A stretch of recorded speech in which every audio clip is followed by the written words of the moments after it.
संत सदगुरुदेव भगवान की ही तो शरणागति करते हैं, प्रभु की तो शरणागति करते हैं। भगवान के सन्मुख कर दिया तो भगवान के प्रभाव से पूर्व के सारे पाप नष्ट हो जाएंगे, तब जब आगामी पुनरावृत्ति न हो।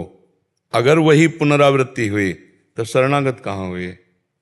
शरणागत का मतलब है, जैसे गोस्वामी तुलसीदास जी कह रहे, अब लो नशानी अब ना नशे, राम कृपा भव निशा सिरानी, जागे पुण्य न रसई हो, अब लो नशानी अब ना नशे, पायो नाम चारु चिंतामणि, उर करते न खसई हो, अब लो नशानी अब ना नशे। जो हमें गुरु जी ने नाम दिया, मंत्र दिया, अब रात दिन उसका जप करेंगे और कोई भी पापाचरण नहीं करेंगे तो पीछे का हम तो हम सर्व पापेभ्यो मोक्षयिष्यामि मां शुचा, भगवान उसे पवित्र कर देते हैं। इसी जन्म के नहीं, अनेक जन्मों के जो संचित कर्म है उनका भी नाश हो जाता है।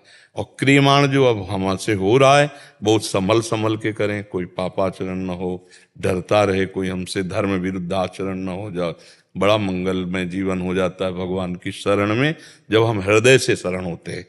बाहरी बनावट तो दंभ पाखंड नाटक है, उसकी कोई चर्चा नहीं है। चर्चा तो सत्य की है कि जब हम सत्य में जुड़ते हैं तो हमारा परिवर्तन होना चाहिए, हम में कुछ ये होना चाहिए, अलगाव होना चाहिए ना। कंठी तिलक बांधे हैं, वही खा रहे हैं, वही पी रहे हैं, वही आचरण कर रहे हैं, तो फिर फायदा क्या होगा? संसार के सांसारिक पापी पुरुष से और शरणागत से अंतराय होना चाहिए।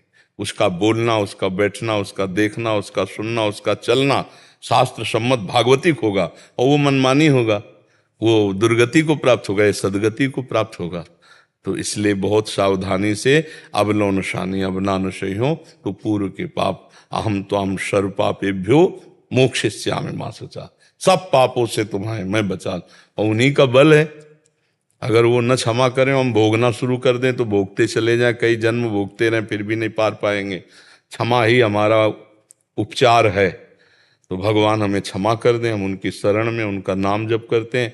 भूल से पुनरावृत्ति हो जाए तो तुरंत हृदय में जलन करे, भगवान से फिर प्रार्थना करे कि आप ही संभालो, हम तो बार बार बचना चाहते हैं लेकिन गिर रहे हैं, नाथ आप संभालो। भगवान से एकांत में प्रार्थना करना चाहिए।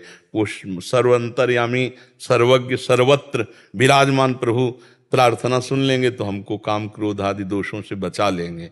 अपनी सामर्थ्य कितनी है, थोड़ा डींग हाका मुंह भरा गिर गए नहीं।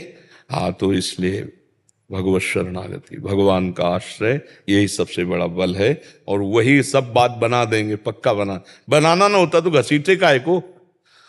देखो, किसी आदमी ने जब निमंत्रण दिया और बैठाला और पत्तल डाल दिया, थोड़ा विलंब हो रहा है तो ऐसा मत सोचो कि केवल पत्तल ही पड़ा रहेगा, हलवा पूड़ी भी आएगी। ऐसे ही हम संसार में भूले हुए थे, हमको घसीटा अपनी तरफ सत्संग के द्वारा, अपनी शरण में लिया तो ये दोना पत्तल बिछा दिए, तो अब आनंद भी देंगे ना, भगवद आनंद भी देंगे। हम धैर्य धारण करें, गलत आचरणों में ना जाए। भगवान के दासों का जो रहनी है वैसे हम रहें, मनमानी आचरण ना करें।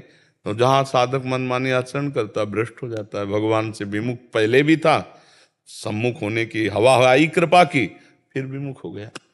अगर हम विमुख होने का आचरण न करें तो भगवान हमको कभी त्याग नहीं सकते। भगवान का स्वभाव नहीं, एक बार जिसे स्वीकार कर लिया उसका मंगल कर दिया। और वो ऐसे हैं कि दिखाई नहीं देते लेकिन सब में है और सबके हैं, सब समय है, सब जगह है। ऐसा दोस्त कहाँ मिलेगा? पर वो है अव्यक्त, भजन से उनको व्यक्त किया जाता है। जितना भजन करोगे उतने सानिध्य का अनुभव होगा कि भगवान हमारे सानिध्य में।